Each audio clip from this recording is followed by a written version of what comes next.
North east के लोगों ने कहा नॉर्थ ईस्ट नहीं आए, आपको दूसरी भारत जोड़ो यात्रा करनी चाहिए।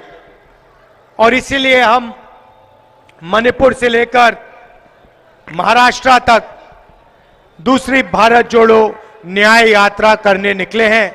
और आज आपके सामने इसलिए हाजिर हैं। यात्रा का लक्ष्य वही है, नफरत के बाजार में मोहब्बत की दुकान खोलनी है। और इस यात्रा में हमने एक शब्द जोड़ दिया है, भारत जोड़ो न्याय यात्रा, क्योंकि हमें लगा कि इस देश में जो नफरत और हिंसा फैल रही है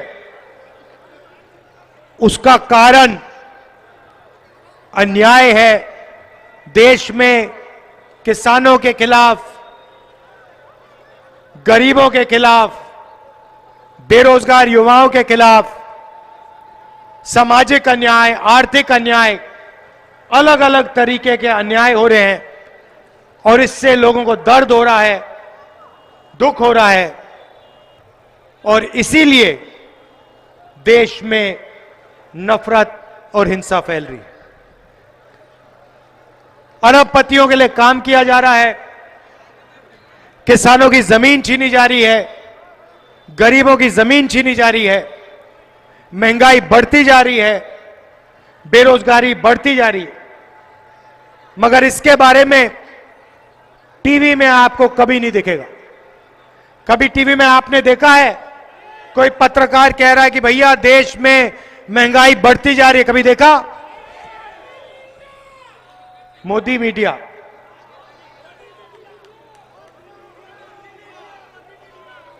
मोदी मीडिया ये आपको अमिताभ बच्चन दिखा देंगे, ऐश्वर्या राय दिखा देंगे, पाकिस्तान के लेक्चर दे देंगे, मगर बेरोजगारी, महंगाई, इसके बारे में आपको मीडिया में नहीं दिखने वाला, क्योंकि आपका है ही नहीं, यह अदानी का है। अच्छा, राम मंदिर का आपने फंक्शन देखा? आपने देखा होगा, टीवी पे देखा। राम मंदिर में नरेंद्र मोदी आपको दिखे? अच्छा, मुझे बताओ, राम मंदिर के फंक्शन में आपको कोई किसान दिखा? एक किसान दिखा? एक गरीब व्यक्ति दिखा आपको? अमिताभ बच्चन दिखे? अंबानी और अदानी दिखे? हिंदुस्तान के सब अरबपति दिखे? बीजेपी के 2-3 नेता आपको दिखे? आदिवासी प्रेसिडेंट आपको दिखे वहां पे?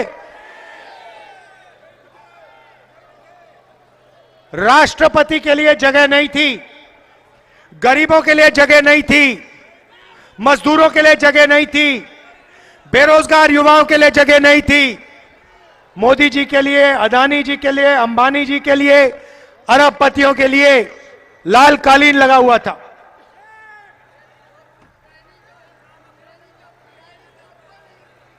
सच्चाई है भाइयों और बहनों, हिंदुस्तान के गरीब लोगों के लिए मजदूरी का रास्ता खुला है,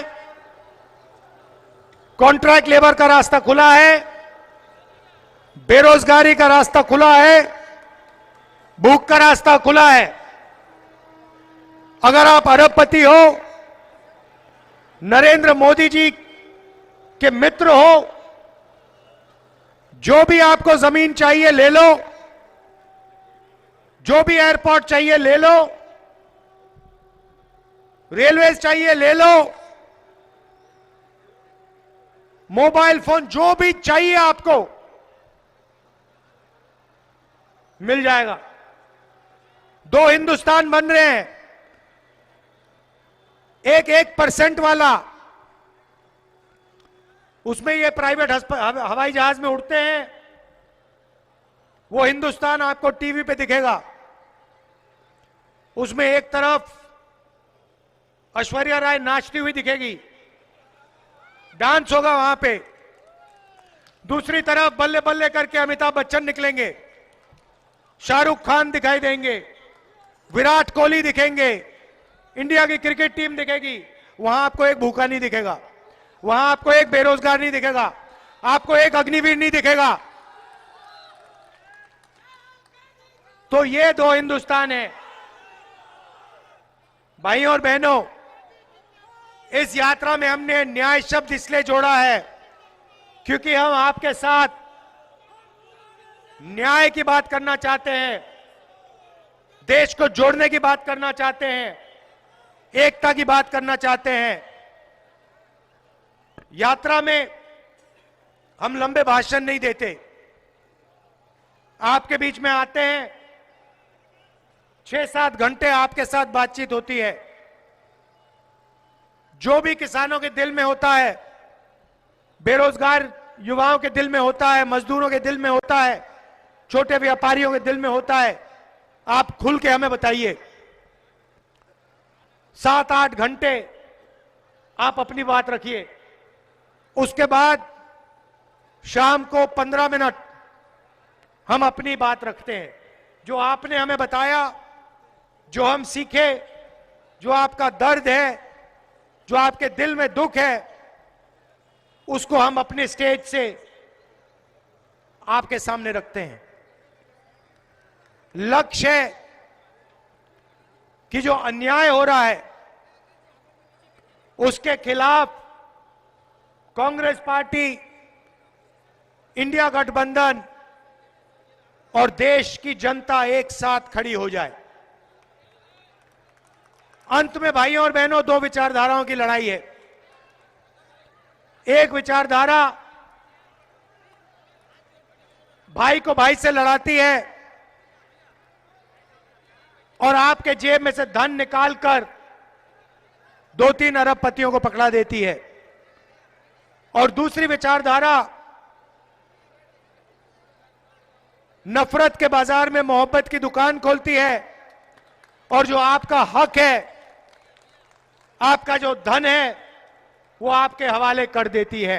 यही राजनीतिक लड़ाई हिंदुस्तान में हो रही है। और भाइयों और बहनों, बात समझनी है तो दो ही मुद्दे हैं हिंदुस्तान में, बेरोजगारी और महंगाई। ये दो सबसे बड़े मुद्दे हैं। और तीसरा मुद्दा सामाजिक न्याय का मुद्दा। इन चीजों पे हमारी बातचीत होगी। आप सब आए, आपने अपनी शक्ति, अपना प्यार इस यात्रा को दिया, इसके लिए दिल से आपका धन्यवाद करता हूं। नमस्कार, जय हिंद। 1 साल पहले हमने भारत जोड़ो यात्रा की, कन्याकुमारी से कश्मीर तक चले, 4000 किलोमीटर चले, लाखों लोगों के साथ चले। क्यों? क्योंकि बीजेपी ने, आरएसएस की विचारधारा ने हिंदुस्तान में नफरत और हिंसा फैला। हम अपनी बात मीडिया में रखते हैं, मीडिया वाले हमारी बात को दिखाते नहीं है। मीडिया में आपको 24 घंटा नरेंद्र मोदी जी दिख जाएंगे, ऐश्वर्या राय जी दिख जाएंगी, मोदी जी के साइड में अमिताभ बच्चन घूमते हुए दिख जाएंगे, शाहरुख खान, आजकल कभी कभी नीतीश कुमार जी भी दिख जाएंगे, मगर तेजस्वी जी और मैं नहीं दिखने वाले। क्यों? मीडिया हमारा ही नहीं है, मीडिया तो अदानी जी का है, मीडिया तो मोदी जी का है, बड़े बड़े अरबपतियों का है, किसानों का तो नहीं है, मजदूरों का नहीं है, छोटे दुकानदारों का नहीं है। हम उनकी बात रखते हैं तो मीडिया में हमारी जगह नहीं बनती। इसलिए हमने भारत जोड़ो यात्रा की, 4000 किलोमीटर हम आपके साथ, हिंदुस्तान की जनता के साथ मिलकर चले। और यात्रा में से हम दोनों की विचारधारा का एक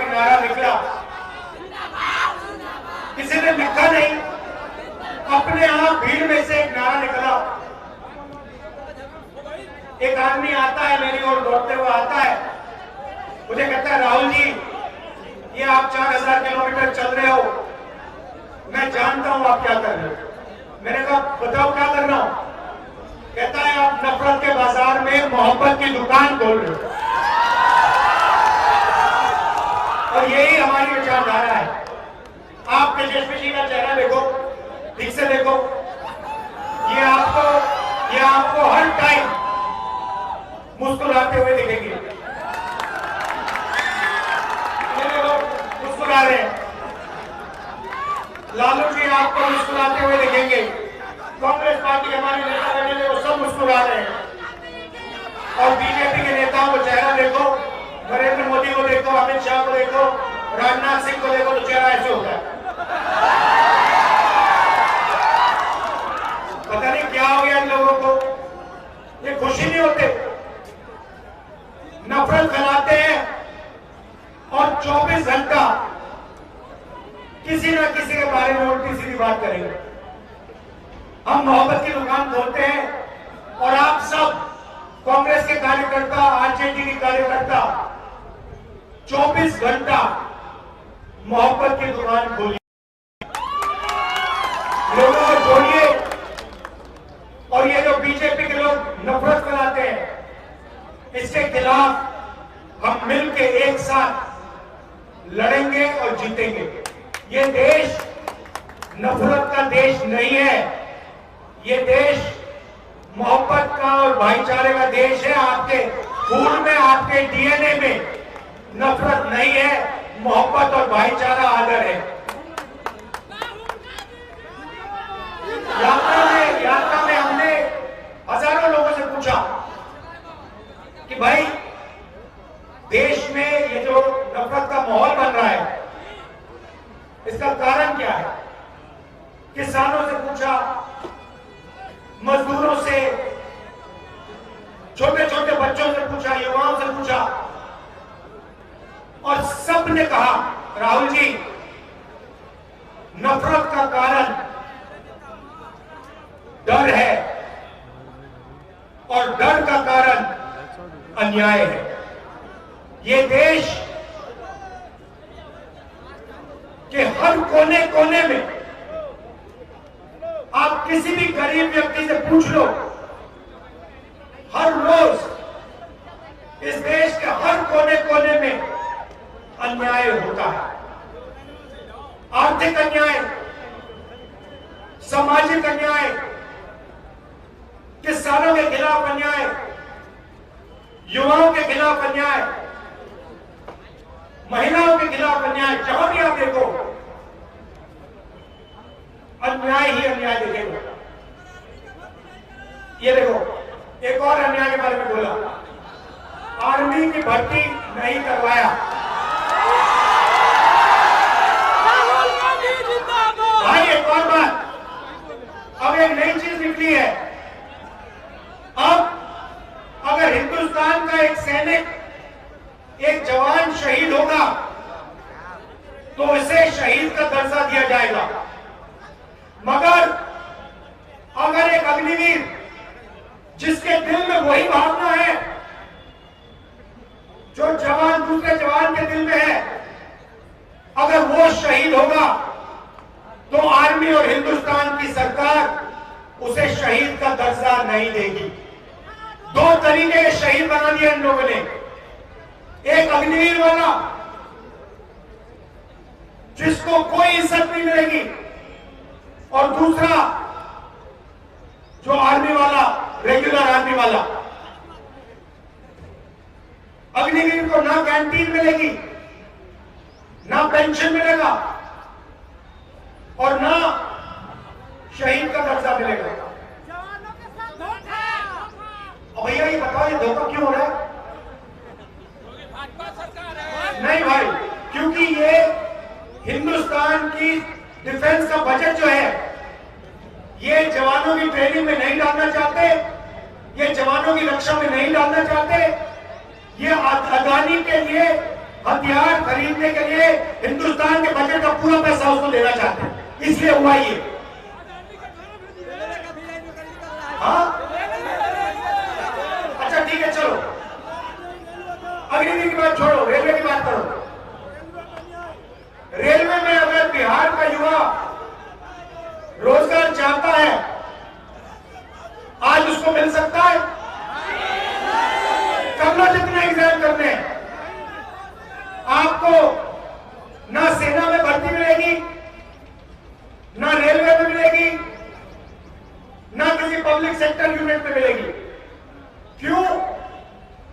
क्योंकि दिल्ली की सरकार चाहती है कि आप सब लोग कॉन्ट्रैक्ट के मजदूर बनो। अग्निवीर जो है उसको अग्निवीर नाम दिया है, मगर वो कॉन्ट्रैक्ट लेबर का आदमी है।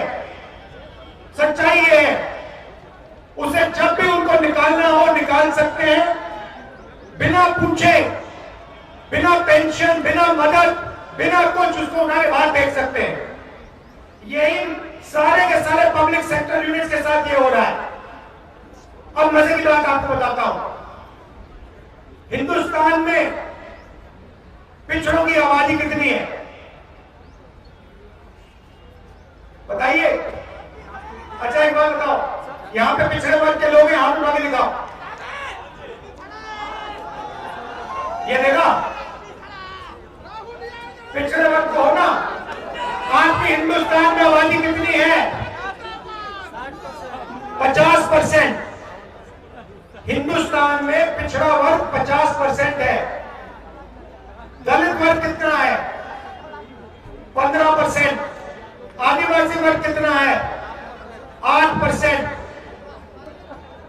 50 और 15 कितने हुए? 65 और 8 कितने हुए? 73। अभी मैंने माइनॉरिटी की बात नहीं की, वो भी 15% है सब मिला के, मगर आज हम सिर्फ 73% की बात करते हैं। आप मुझे बताओ, हिंदुस्तान की सबसे बड़ी कंपनियों की लिस्ट में, मालिकों की लिस्ट में 73% वाले कितने लोग हैं? एक भी नहीं, एक भी नहीं। ठीक है, उनकी सीनियर मैनेजमेंट में कितने लोग हैं? 73% वाले, एक भी नहीं। अच्छा बताओ, छोड़ो, आप शायद सबसे बड़ी कंपनियों के मालिक नहीं बनना चाहते, पता नहीं, बताओ मीडिया में कितने हैं? मीडिया में पिछड़े वर्ग के लोग कितने हैं बता दो। अभी पूछना शुरू कर दूंगा, सर ज्यूडिशियरी में भी नहीं है। अभी पूछना शुरू कर दूंगा, पता लग जाएगा। मीडिया में 73% है, एक आदमी नहीं है, ना मालिक है, ना सीनियर मैनेजमेंट है, ना बड़े पत्रकारों में है। चलो मीडिया छोड़िए, हाई कोर्ट में बता दीजिए। हाई कोर्ट 650 जजेस हैं, मेरे पास यहां आंकड़ा है, 650 जजेस हैं हाई कोर्ट में। मुझे बता दो 73%, 73% के कितने हैं बता दो। 650 में से एससी वर्ग के, एसटी वर्ग के और ओबीसी वर्ग के अगर आपने सारे के सारे मिला दिए तो 100 हैं।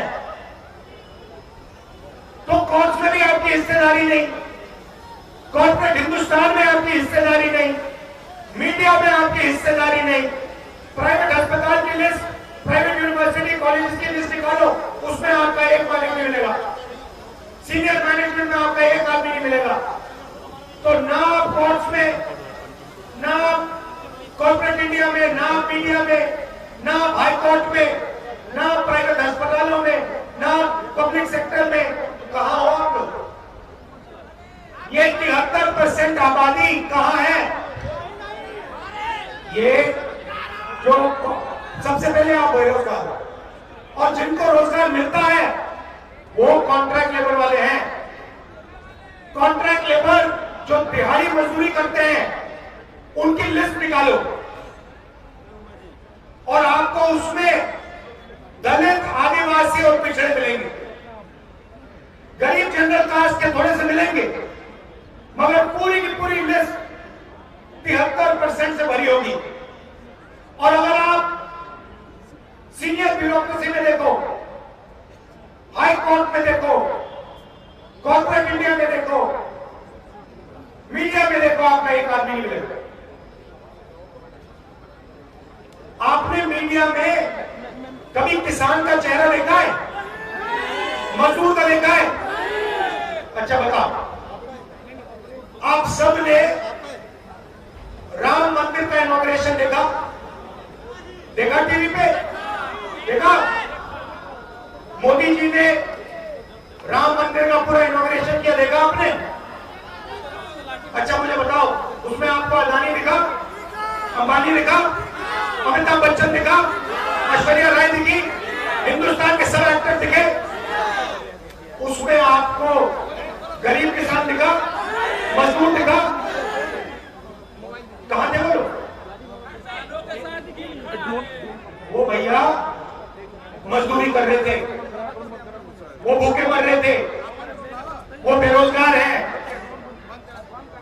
राम मंदिर के इनॉग्रेशन में नरेंद्र मोदी, अमिताभ बच्चन, ऐश्वर्या राय, हिंदुस्तान के सबसे अमीर लोग, अरबपति, अदानी, अंबानी, बिरला, सारे के सारे दिखे, मगर एक गरीब व्यक्ति नहीं दिखा,